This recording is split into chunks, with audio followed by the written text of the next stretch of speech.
My name is Vinny Gupta, and I'm the inventor of the Hexier.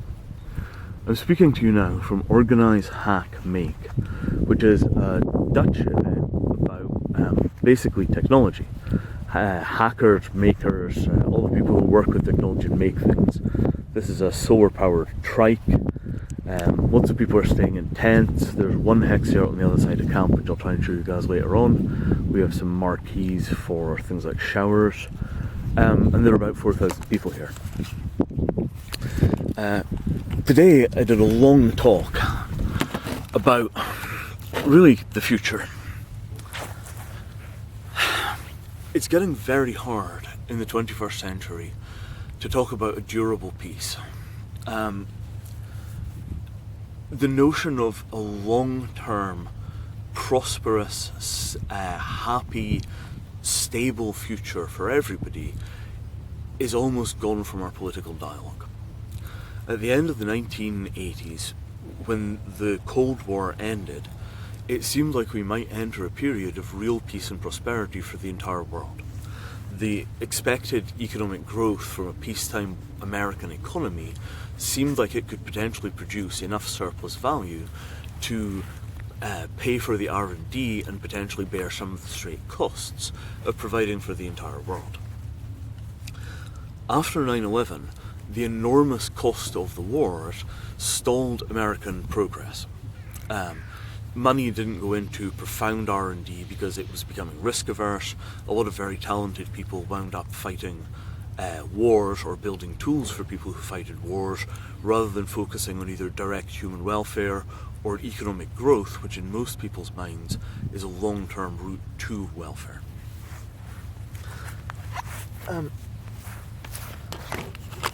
Today, the talk that I did was largely about trying to figure out how to square justice between America and China with economic stability. The goods that we are using in our ordinary lives are largely made under socialism, and socialism is a profoundly unfree environment. The camera that I'm talking to you on, the computer that I'm going to upload this with, most of the tents in this field, all of these things were made under a system in which people do not have freedom.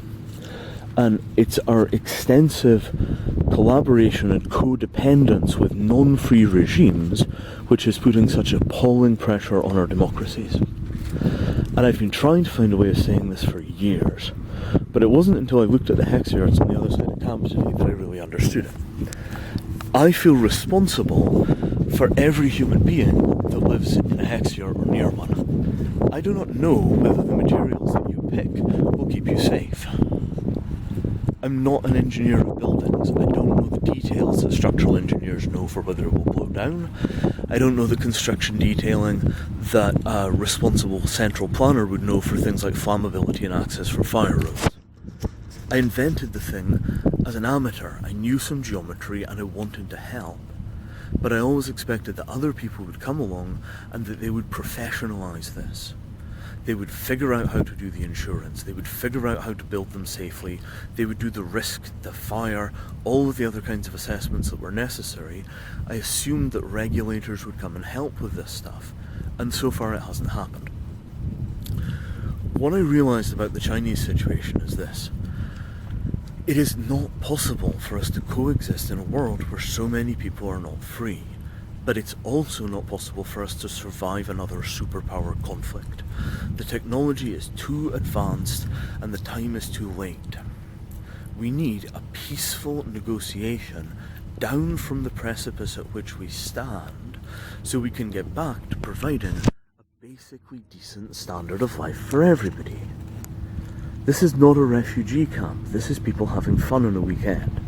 All the tension and all the stress here, the security people, the police, the tension about the companies that are working for the military or the defense contractors, all of this stuff is back pressure from a single human problem, which is we don't know how to provide everybody with the basic things that they need to stay alive and be happy.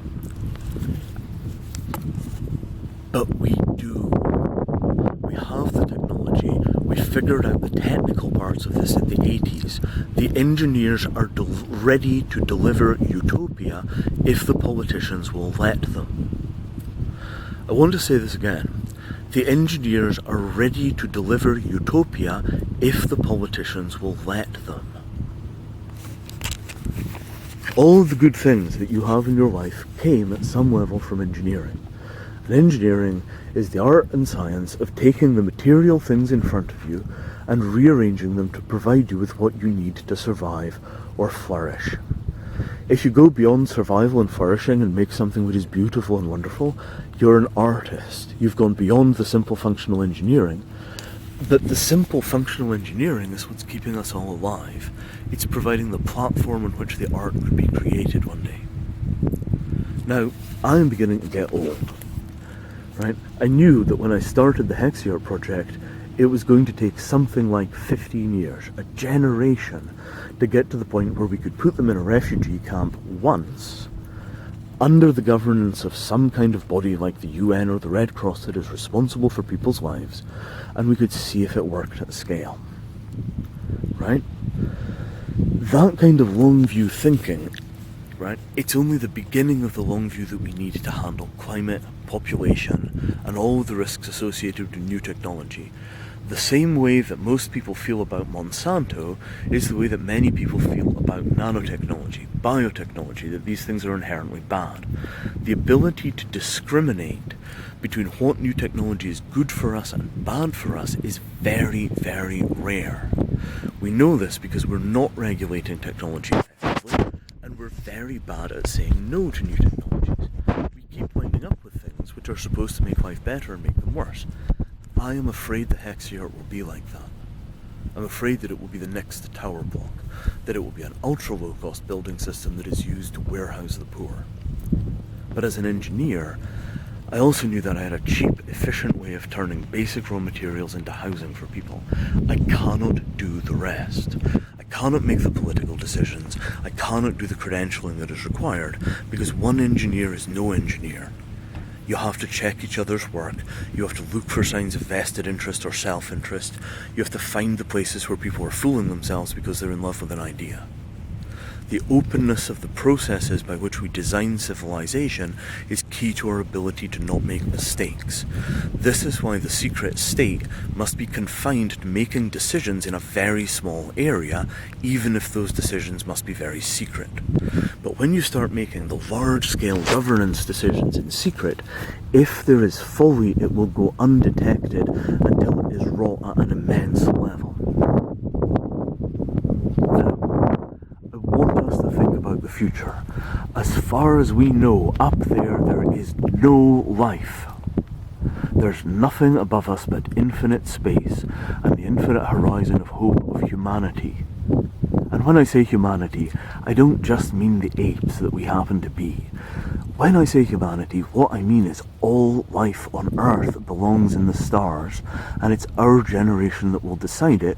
The humans are the ones who can build the ships, but we will need to take the whole biosphere with us to survive on other planets. The little algae and lichens that know how to form soil from rock will come with us. As far as I know, we are the only proven reserve of life in the universe, and we are too precious to waste on economic warfare. Please stop fighting. We have other things to do now. We can feed everybody. The engineers are ready to deliver utopia if the politicians will let them. Please let us try. All we can offer you is openness, honesty, and sincerity, and a culture in which the risks that we take are fully public so they can be audited by other experts and by volunteers. So you can know what we are doing and you can prove that it's in everybody's best interest. And if we are not sure about what to do, we'll document both sides. That's the best I've got for you people.